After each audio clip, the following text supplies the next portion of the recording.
faut-il encore donner la dîme aujourd'hui, sous-entendu sous la Nouvelle Alliance? Est-ce qu'il faut encore donner sa dîme? Juste te rappeler qu'il y a des milliers de personnes qui regardent et tu as moins de 3 minutes pour répondre à la question sur la dîme. Pourquoi tu me Parfait. J'ai envie de te dire, en allant à l'essentiel, je me suis moi-même posé cette question. Dois-je donner ma dîme ou pas? J'avais peut-être 23 ans quand je me posais la question. Je ne la donnais pas régulièrement. Je me souviens, j'étais dans une réunion à Paris, dans une église. Et puis, c'était le moment de la dîme. J'en avais eu plein de moments de dîme avant.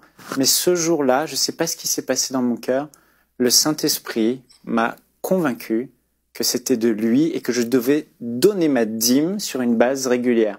La Bible dit plein de choses, mais j'aimerais dire que moi, personnellement, j'ai vécu ça et j'aimerais déjà dire, je me suis pas posé de questions, je suis pas en train de débat théologique. J'ai trouvé en fait que c'était bon et j'ai su au fond de moi-même qu'il fallait que je le fasse. Et j'avais pas beaucoup de moyens, c'était pour ça que c'était difficile pour moi de donner ma dîme. La dîme de certains, c'est le crédit, ce qui sert de payer le crédit de leur voiture, c'est ce qui sert de payer les études des enfants. Donc c'est vraiment difficile. Mais ce jour-là, j'ai eu une conviction profonde et j'aimerais déjà dire, oui, il faut donner sa dîme, mais vous devez vous-même chercher votre propre conviction, Seigneur. Voilà. Pourquoi donner sa dîme? Parce que c'est bon de donner la dîme.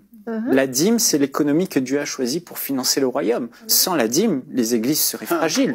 Sans la dîme, les églises ne pourraient pas opérer, elles ne pourraient même pas avoir de bâtiment.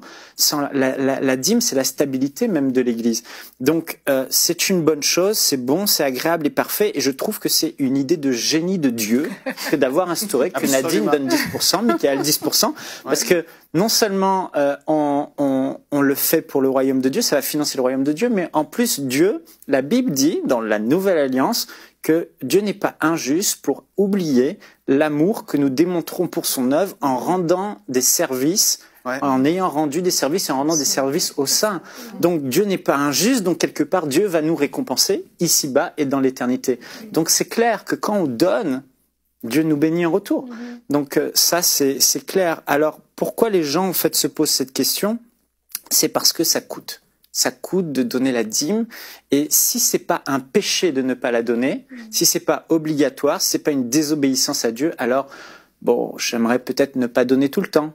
Mais c'est ça la question. Mais j'aimerais dire que c'est justement parce que ça coûte qu'il faut donner sa dîme. Si plus ça va vous coûter de faire une offrande à Dieu, plus vous devez la faire. David a dit, je n'offrirai pas à l'Éternel un holocauste, un sacrifice sous l'ancienne alliance qui ne me coûte. Donc, c'est bon quand ça coûte. Quand ça coûte, c'est là que Jésus pose son regard sur toi. Quand ça coûte, c'est là qu'il y a la foi. Si tu donnes sans que ça te coûte pas, il n'y a pas la foi. Et cette femme est venue, elle a donné peu de choses. Mais Jésus a vu ça. Alors, j'aimerais dire, Dieu nous a rachetés au prix non pas de l'or et de l'argent corruptible, périssable, mais il nous a rachetés au prix du sang de Jésus-Christ, le sang de son propre Fils. Est-ce que le sang de son propre Fils, son sacrifice versé, ne vaut pas qu'on lui donne chaque jour du temps? Oui. Est-ce que ce sacrifice et cet amour qu'il a eu pour nous, ce roi qu'il est pour nous, ce Seigneur, ce Sauveur, ne mérite pas qu'on lui donne ne serait-ce un minimum de 10%.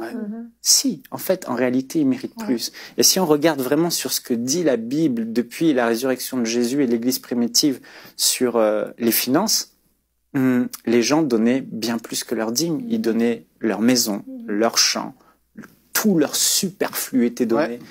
Ils faisaient des sacrifices. Donc, si on se base sur l'Église primitive, on devrait donner beaucoup plus que sa dîme. Et je veux nous encourager à aller toujours plus loin et donner plus, en fait. Et juste dire aussi que la dîme n'est pas apparue, parce que les gens disent, bon, je suis plus sous la loi, pourquoi devrais-je donner quelque chose que la loi dit de faire? La dîme n'est pas apparue au moment de la loi, elle est apparue avant, au temps d'Abraham. Quand Abraham a vu Melchisédek, qui est un type de Christ, il a eu à cœur d'honorer Melchisédek. La dîme, c'est un acte d'adoration, et il lui donna la dîme de tout. Tout. Il aurait pu faire autre chose, mais il lui a donné la dîme de tout. Jacob, à Bethel, a eu à cœur aussi de donner la dîme. C'est venu de leur plein gré, c'est venu d'une inspiration du cœur, même peut-être de la tradition de l'époque, mais c'était une manière d'honorer Dieu. Et je dis, mais 10%, c'est le minimum. Il faut qu'on fasse le pas de foi. Il faut plus qu'on se dise, est-ce que c'est biblique ou pas de donner la dîme? Non, c'est bon, l'Église en a besoin à l'œuvre de Dieu. Et on devrait même donner le plus, tout ce qu'on peut donner, on doit le donner. Avec sagesse. Avec sagesse, oui. Et c'est là que, voilà, donc si c'était avant la loi qu'il le faisait, après la loi, il faut encore le faire. Et j'aimerais juste dire aussi que Jésus n'est pas venu abolir la loi, Amen. il est venu l'inscrire dans nos cœurs. Avant, les gens appliquaient la loi par intérêt. Il faut, c'était intellectuel. Jésus est venu changer ça. Il a changé notre cœur, il a révolutionné et il a mis de l'amour en nous pour qu'on donne avec amour. Et que quand on aime Dieu, on lui donne tout, notre temps, notre argent. Donc oui, c'est bon de donner la dîme, c'est important pour l'Église, important pour le royaume, important pour vous, et vous serez bénis.